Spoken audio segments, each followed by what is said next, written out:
పరిశుద్ధాత్మ మీ మీదికి వచ్చినప్పుడు మీరు శక్తి నొందెదరు గనుక మీరు యెరూషలేములోను యూదయ సమరయ దేశముల యందంతటా భూదిగంతముల వరకును నాకు సాక్షులయ్యుందురు. అపోస్తల కార్యములు 1:8. యేసు ప్రభువారు యోహాను సువార్త 14-16 అధ్యాయాలలో నేను వెళ్ళి పరిశుద్ధాత్ముని పంపుతాను అని అంటూ పరిశుద్ధాత్ముని స్వభావము చేయు కార్యాలను వివరించారు. పరిశుద్ధాత్ముడు విశ్వాసుల మీదకు వచ్చినప్పుడు మీరు శక్తి నొందుతారు అంటూ తెలిపిన, చేయవలసిన, మరిచిపోకూడని మొట్టమొదటి బాధ్యతను అపోస్తల కార్యములు 1:8లో తెలుపుతూ ఉన్నాడు. అదే యేసు ప్రభు వారికి సాక్షులై ఉండుట. ప్రపంచవ్యాప్తంగా ఎక్కడ మనము సంచరిస్తే అక్కడ సాక్షులముగా ఉండాలి. యేసు ప్రభువుకు సాక్షులుగా ఉండుట అంటే యేసు ప్రభువును కనపరచుట. ఎలాగంటే, 1, యేసు ప్రభువును ఎల్లరికీ అంటే అందరికీ తెలపాలి.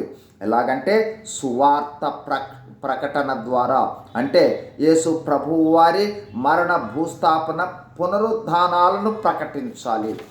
2, యేసు ప్రభువు చేసిన కార్యాలను తెలుపుతూ, యేసు ప్రభువు రక్షణను తెలుపుతూ, యేసు ప్రభువును తెలిపి విశ్వసిస్తే మిమ్ములను కూడా అలాగే రక్షిస్తాడని, మీరు రక్షణ ఆశీర్వాదాలు పొందుకుంటారని సందేశమిచ్చుటయే సాక్ష్యం చెప్పుట.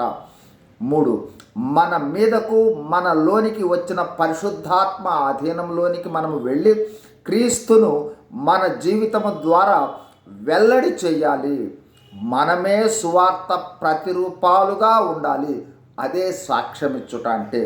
గుర్తించండి, యేసు ప్రభు ద్వారా వచ్చిన ఆశీర్వాదాలు పొందుకొనుట మాత్రమే కాదు, అంతకు మించిన ప్రాముఖ్యమైన విషయం ఆ ఆశీర్వాదాలకు కారణమైన యేసు ప్రభువును, రక్షణను, రక్షణ సువార్తను, దేవునిని వెల్లడి చేయాలి.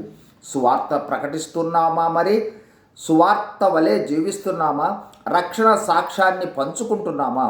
ఈ అనుభవం ఇంకా లేకపోతే మనలోనికి వచ్చిన పరిశుద్ధాత్మను, పరిశుద్ధాత్మ ఆధీనంలో జీవించటాన్ని గురించి మరింత గ్రహించవలసిన అవసరత మనకు ఉందని గుర్తించాలి.